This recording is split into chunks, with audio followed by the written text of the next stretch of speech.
আচ্ছা, তোমার কি মনে পড়ে ঠিক একই দিনে 4 বছর আগে আমরা বিয়ে করেছিলাম? হ্যাঁ, বিয়েটা কিন্তু তখন হয়েছিল সবার অমতে। বিয়েটা তখন কেউই মেনে নিতে চাইছিল না। তবে ধীরে ধীরে যতটা সময় গেল, না মানতে চাইলেও সবাইকে মেনে নিতে হয়েছিল। নমস্কার বন্ধুরা, আমি দিয়া। আমার একটি নতুন মিনি ব্লগে তোমাদের সবাইকে জানাই অনেক অনেক স্বাগত।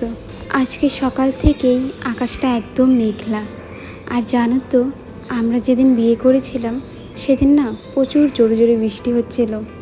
এমনকি আমাদের অনেকক্ষণ বৃষ্টিতে ভিজতেও হয়েছিল। ওই যে বলেছিলাম লাভ ম্যারেজ, তার উপর আবার পালিয়ে বিয়ে।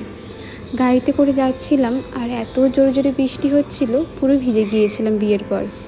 তো যাই হোক, 4টা বছর যে কীভাবে কেটে গেল বুঝতেই পারলাম না। আমাকে যদি জিজ্ঞেস করো, আচ্ছা দাদাভাই বিয়ের আগে বেশি ভালো ছিল নাকি বিয়ের পরে, তাহলে আমি বলবো বিয়ের পরে। বিয়ের আগে যে মানুষটাকে দেখেছিলাম, সে সংসারের প্রতি কোনো দায়িত্ব ছিল না। শুধুমাত্র এদিক ওদিক ঘুরে বেড়ানো, মানে কোনো দায়িত্ববোধটাই ছিল না। তবে এখন পুরোপুরি সংসারের দায়িত্বটা নিতে শিখেছে। আসলে তোমাদের দাদাভাই ভিডিওতে আসতে ভীষণ লজ্জা পায়। আমাকে বলে, তোমার যেটা ইচ্ছা তুমি করো, আমার কোনো অসুবিধে নেই, শুধুমাত্র আমাকে ভিডিওতে নিও না। তো বললাম ঠিক আছে, যেটা তোমার ইচ্ছে নয় আমি জবরদস্তি করব না। জানো তো, এই পার্কটা কিন্তু জলপাইগুড়িতে।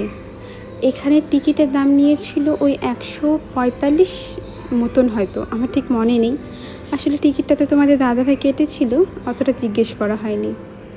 এখানে যদি আসো, ছবি তোলার জন্য অনেক জায়গা রয়েছে। আর এখানে জানো তো, খালি ছবি তোলা নয়, এই যে দেখতে পারছো এই গাড়িগুলো চালাতে পারবে। প্রত্যেকটার জন্য কিন্তু আলাদা আলাদা করে টিকিট, কোনোটা 200, কোনোটা 300। এখানে না সুইমিং পুলও আছে, যেটার জন্য আলাদা করে টাকা দিতে হয়। আসলে তুমি এখানে ঘুরতে ফিরতে পারবে, বসতে পারবে, তবে যে কোনো জিনিসের জন্য টাকা লাগবে। ফেরার পথে ভীষণ গরম লাগছিল। আখের রস দেখে 30 টাকা দিয়ে একটা আখের রস খেলাম। সাথে ফুচকা তো আমার ভীষণ পছন্দ, না খেলে কি হয়, ফুচকা খেয়ে বাড়ি এলাম।